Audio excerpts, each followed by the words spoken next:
ದಾವಣಗೆರೆ ನಗರದ ಮತಗಟ್ಟೆ ಸಂಖ್ಯೆ 106ರಲ್ಲಿ 50ಕ್ಕೂ ಹೆಚ್ಚು ಹೆಸರು ಕೈಬಿಡಲಾಗಿದೆ ಎಂದು ಮತದಾರರು ಆಕ್ರೋಶ ವ್ಯಕ್ತಪಡಿಸಿದರು. ಕಾವೇರಮ್ಮ ಶಾಲೆಯ ಮತಗಟ್ಟೆ ವ್ಯಾಪ್ತಿಯ 50ಕ್ಕೂ ಹೆಚ್ಚು ಮತದಾರರ ಹೆಸರು ಕೈಬಿಡಲಾಗಿದೆ. ಇದಕ್ಕೆಲ್ಲ BLO ಕಾರಣ ಎಂದು ಸಾರ್ವಜನಿಕರು ಆಕ್ರೋಶ ವ್ಯಕ್ತಪಡಿಸಿದರು. ನಾವೆಲ್ಲ ಇದೇ ಊರಿನವರು. ಕಳೆದ ವಿಧಾನಸಭಾ ಚುನಾವಣೆ ವೇಳೆ ಇದೇ ಮತಗಟ್ಟೆಯಲ್ಲಿ ಮತ ಚಲಾಯಿಸಿದ್ದೇವೆ. ಆದರೆ ಈಗ ಮತದಾರರ ಪಟ್ಟಿಯಿಂದ ಹೆಸರು ಡಿಲೀಟ್ ಮಾಡಿದ್ದಾರೆ. ಉದ್ದೇಶಪೂರ್ವಕವಾಗಿ ಡಿಲೀಟ್ ಮಾಡಿದ್ದು ನಮಗೆ ನ್ಯಾಯ ಕೊಡಬೇಕು, ಮತದಾನಕ್ಕೆ ಅವಕಾಶ ಮಾಡಿಕೊಡಬೇಕು ಎಂದು ಮತಗಟ್ಟೆಯ ಬಳಿ ಆಕ್ರೋಶ ವ್ಯಕ್ತಪಡಿಸಿದರು. ಮತದಾನದ ಅವಕಾಶ ತಪ್ಪಿದ್ದಕ್ಕೆ ಹಿರಿಯ ಮಹಿಳೆಯೊಬ್ಬರು ಕಣ್ಣೀರು ಹಾಕಿದರು. ಚುನಾವಣಾ ಅಧಿಕಾರಿಗಳ ಎಡವಟ್ಟಿನಿಂದ 50ಕ್ಕೂ ಹೆಚ್ಚು ಜನ ಮತದಾನದ ಹಕ್ಕನ್ನು ಕಳೆದುಕೊಂಡಿದ್ದಾರೆ.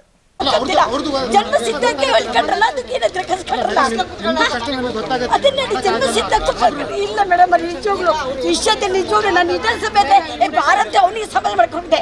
ಇದು ದೇಶದ್ದು ಇಲ್ಲ, ಅವನಿಗೆ ಆಕ್ಷನ್ ತಗೊಂಡು ಅವನ ಆಕ್ಷನ್ ತಗೊಂಡು ನಮ್ಮ ಮನಸ್ಸಿನ ಸಮಾಧಾನ ಇದೆಯಾ? ನಾನು ಓಟ್ ಕಳ್ಕೊಂಡಲ್ಲ, ನಂಗೆ ಸಮಾಧಾನ ಇದೆಯಾ? ಅದನ್ನ ಹೇಳ್ರಿ ಮೇಡಮ್ ಅವರೇ. ದೇಶದ ಬಗ್ಗೆ ನಾನು ಇವಾಗ ದೇಶದಲ್ಲಿ ಕಾರ್ಪೊರೇಟರ್ MLA ಎಲೆಕ್ಷನ್ ನಾನು ಬೆಳಕು ಹೋಗ್ತಿದ್ದೆ, ನಾನು ಆರಾಮಾಗಿ ಹೋಗ್ತಿದ್ದೆ. ಯುವ ಶಕ್ತಿ ಬೆಳಕಂತೀರಾ? ಯುವ ಶಕ್ತಿ ಏನ್ ಬೆಳೆಯುತ್ತೆ ಈ ತರ ಮಾಡಿದೆ? ಅವಕಾಶ ಅಲ್ಲ ಈಗ ನಮ್ಗೇನಿಲ್ಲ ಸರ್ ಮೇಡಮ್. ಈಗ 6 ಗಂಟೆದಾಗ ಲಾಸ್ಟ್ ಯಾರು ಬಂದಿಲ್ಲ ಅವ್ರು ತೋಡ್ಕೊಡ್ರಿ, ನಮ್ಗೆ ಅಷ್ಟೇ ಸಾಕು. ಅಲ್ಲೇ ಮೇಡಮ್ ಅವರೇ, ಅಲ್ಲಿ ನೀವ್ ಹೇಳ್ರಿ ಸರ್, ಅವಾಗ ನೀವು ಒಂದು ಫೋಟೋ ತಗೊಂಡು ಡಿಲೀಟ್ ಮಾಡಿದ್ರಿ, ಹೌದಾ? ನಮ್ಮ ವಿಡಿಯೋ ಈಗ ಈ ಫಾರಂ ತಗೊಂಡಲ್ಲಿ ಅಂತ ಕೇಳ್ರಿ.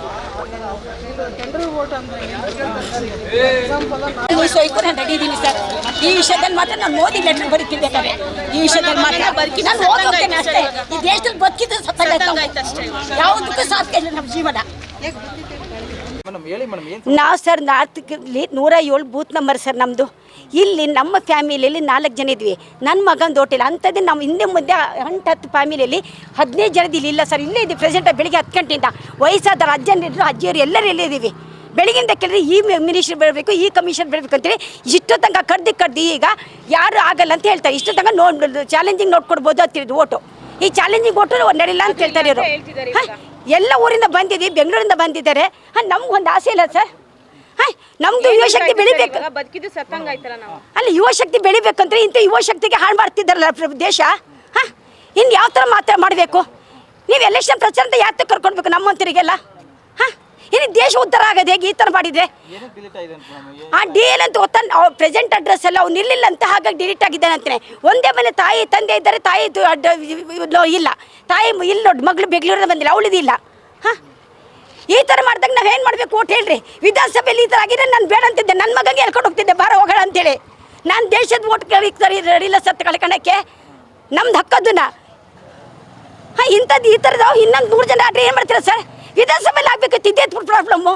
ವಿಧಾನಸಭೆಯಲ್ಲಿ ಆ ಪ್ರಾಬ್ಲಮ್ ಆಗಿಲ್ಲ, ಈ ಕಾರ್ ಇದು ಮಾಡ್ತಾ ಯಾಕಾಯ್ತು ದೇಶದ ಒಟ್ಟಿಗೆ? ಅದು 107 ಬೂತಲ್ಲೇ 40 ಓಟ್ ಆಗಿದೆ ಸರ್. ಒಂದೆರಡು ಓಟಲ್ಲ 40 ಓಟು. ನಮ್ಮ ಅಕ್ಕಪಕ್ಕದವ್ರೆ ಮತ್ತು ಬೇರೆಯವರಲ್ಲ, ಹಿಂದೆ ಮುಂದೆ ಇಲ್ಲ ಸರ್, ಹೋಗೋದಿಲ್ಲ ಸರ್. ನೀವೇನಾದರೂ ಮಾಡಿರಿ. ಯಾವ ಕಮಿಷನ್ ಅಧಿಕಾರಿ ಬಂದರು ಅವರು, ಇವಾಗ ಬೇರೆಯವ್ರು ಬಂದರು, ಅವರು ಹೋದರು. ಈಗ ಯಾರ್ಯಾರು ಬರ್ತಾರೆ ಬರ್ರಿ. ನಮಗೆ ಲಾಸ್ಟಿಂಗ್ ನೋಡಿ ಸರ್, 6 ಗಂಟೆ ನಂತರ ಯಾರು ಓಟ್ ಆಗಿಲ್ಲ ಆ ಎಷ್ಟು ನಾವು ಓಟ್ ಹಾಕಿ ಹೋಗ್ತೀವಿ.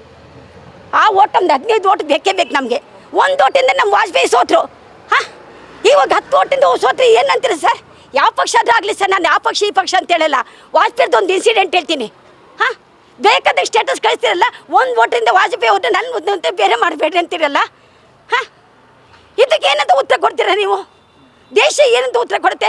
ಇವರಂತ ಒಳಗಡೆ ಪೊಲೀಸರು ನ್ಯಾಷನಲ್ ಯೂಸ್ ಆಗತ್ತಂತೆ, ವಿಡಿಯೋ ಮಾಡಬಾರ್ದಂತಾರೆ. ನಾನು ಮೋದಿ ನಿಜವಾಗ್ಲೂ ಲೆಟರ್ ಬರಿತೀನಿ ಈ ವಿಷಯದಲ್ಲಿ. ಹೇಗಾದ್ರೂ ಮಾಡ್ಕೊಂಡು ಅವನು ಮೊದಲು ಕೆಲಸದಿಂದ ತೆಗಿಬೇಕು. DL ಒಂದು ID ಕಾರ್ಡ್ ಇಲ್ಲ, ಅದನ್ನು ಯಾರು ಕೇಳ್ತಾರೆ? ಈಗಲೇ ಸ್ಪಾಟಲ್ಲೇ ತೊಗೊಂಡ್ಲಿ ಅವ್ನಿಗೆ ಆ್ಯಕ್ಷನ್ ಯಾಕೆ ತೊಗೊತಿಲ್ಲ ಇವರು? ಸ್ಪಾಟಲ್ಲಿ ID ಕಾರ್ಡ್ ಹೋಗಿಂದ ಕೇಳ್ತೀರಾ? ಅದು ಇಲ್ಲ, without proof. Jayanta Krishnanand Raikar sir.